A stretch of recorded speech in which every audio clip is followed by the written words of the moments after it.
man visited a new doctor who was very young. I don't feel well, doctor, he said. Please, find out what's wrong with me.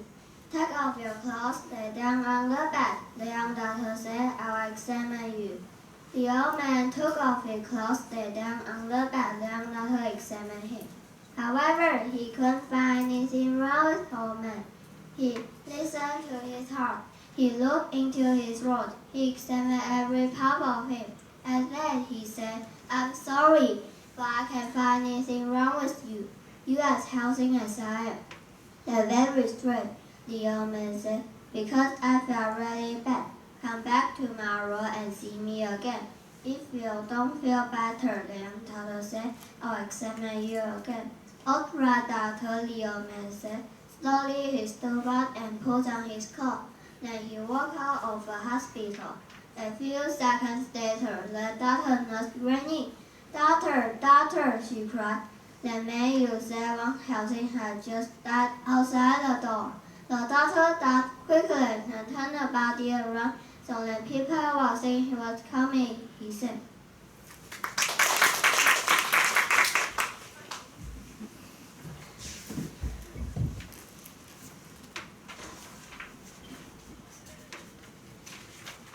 A man had a donkey. Every day his donkey would carry soil from the fields to his house.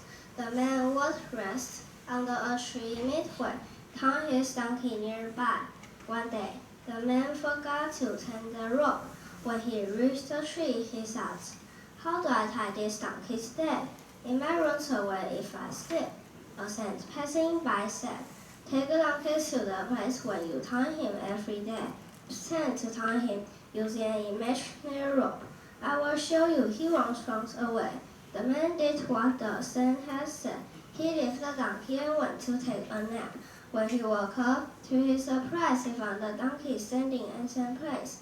Soon the man prepared to leave the home, but the donkey did not move. What is wrong with this donkey? The saint said.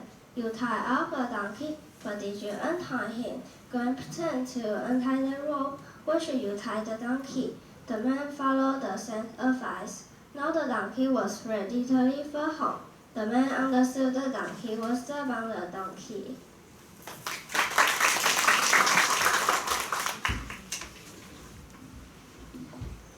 Last weekend I went camping with my family, and it was so much fun. We drove to a big forest with lots of tall trees. When we got there, we set our tent. It looked like a little house made of cloth and held by holding the poles. After our tent was ready, we went for a hike. We saw many cool things like a stream, a shiny rock, and a big beautiful butterfly. I even found a stick that looked like a magic wand. My dad said it's perfect to roasting marshmallows. When it started to get dark, he made the campfire. The fire is warm and crackly. He roasted marshmallows and sticks and made yummy s'mores. The marshmallows is gooey and sticky, and I got some on my face. He also told funny stories and laughed a lot. At bedtime, I crawled into our sleeping bag inside our tent. I could hear crickets chirping and an owl hooting. It's like nature's music. I am cozy and happy. I can't wait to go camping again. Thank you.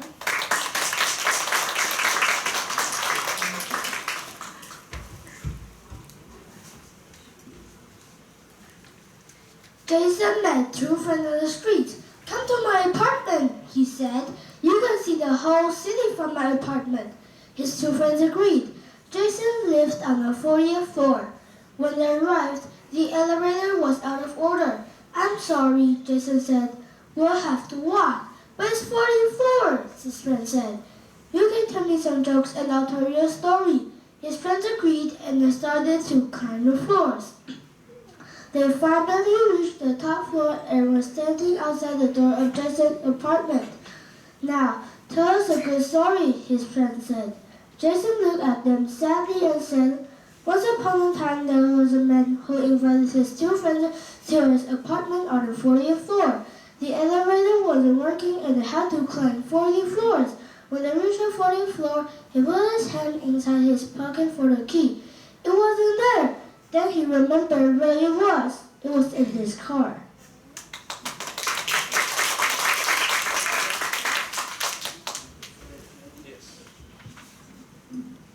Everything in the world is made of matter. Air, water, and this book are all made of matter. Matter has three forms. They are solids, liquids, and gases. A solid is a hard object. They can be touched. Only a solid has a shape of its own. It has a shape of its own. Cars, books, rocks, and ice are all solids. Water is a liquid. A liquid does not have a shape of its own. It has a shape of its container. Juice, milk, and coke are all liquids. Air is made of all gases like liquids. A gas does not have its own shape. It fills all the face of its container. The air inside balloons, helium, and steam is all gases.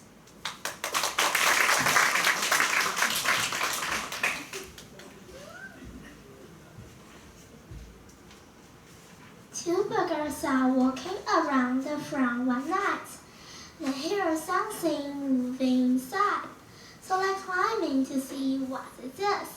It's a rooster. Aha! They said. This will do for our dinner tomorrow. They catch it and are going to kill it. The rooster says, Please don't kill me. I can be useful to you. I can wake you up every day, ready to start work on time. That's just what we don't want, said the beggar. If you wake people up, they will catch us, robbing the houses. Then they kill the rooster. That's the end of my story. Hope you enjoyed. Thank you.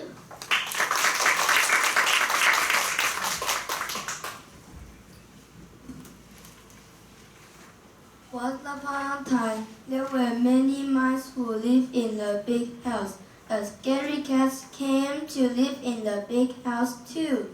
Every time the mice went into the kitchen for some food, the cats would run after them. How will we eat? The mice shouted. We are hungry for some cheese. The one mouse had an idea. If the cat was wearing a small bell, we could hear it coming. Another mouse stood up and said, You are very smart, but are you brave enough to put a bell on the cat?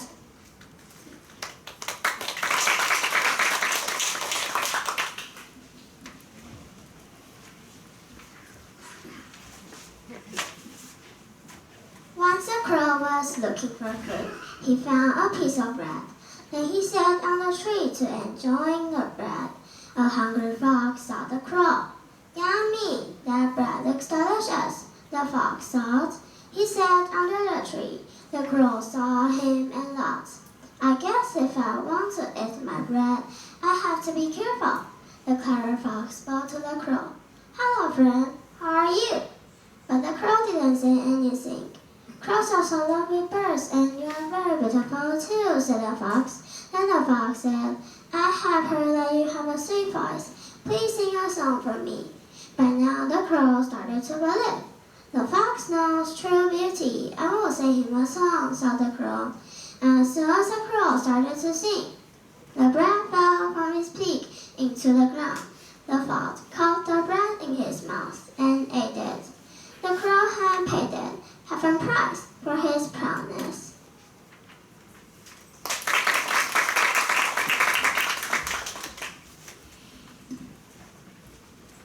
When the farmer started his duties in the morning, he was very excited.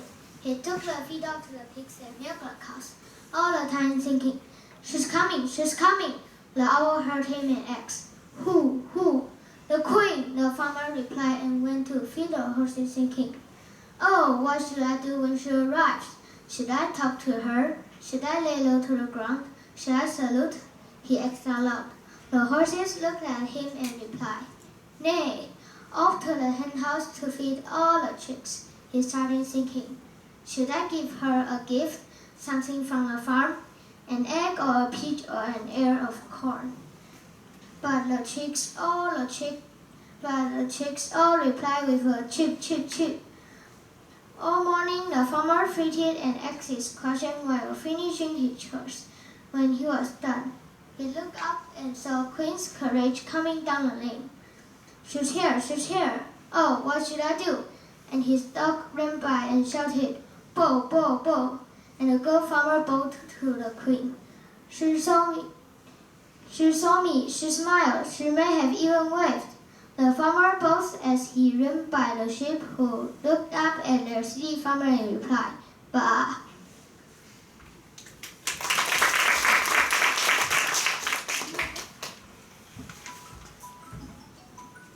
One day, the chicken said to the pig, "Hey, I've got a brilliant idea. The two of us shall go into a business partnership." "Great," said the pig, "but what sort of business?" "Oh, I don't know. How about a bacon and egg business?" "Well, let's think. That's a good idea. With the minute sauce, it's okay for you to produce egg, but for me to produce bacon, I have to give up my life." "That's right," said the chicken coldly. "Oh my God, your chicken cannot be trusted," shouted the pig. "As well as knowing what together chickens are, we might also see from a version of the difference between enrollment and commitment. The hen might be enrolled in a partnership, but the pig will be somewhat committed to it." Thank you.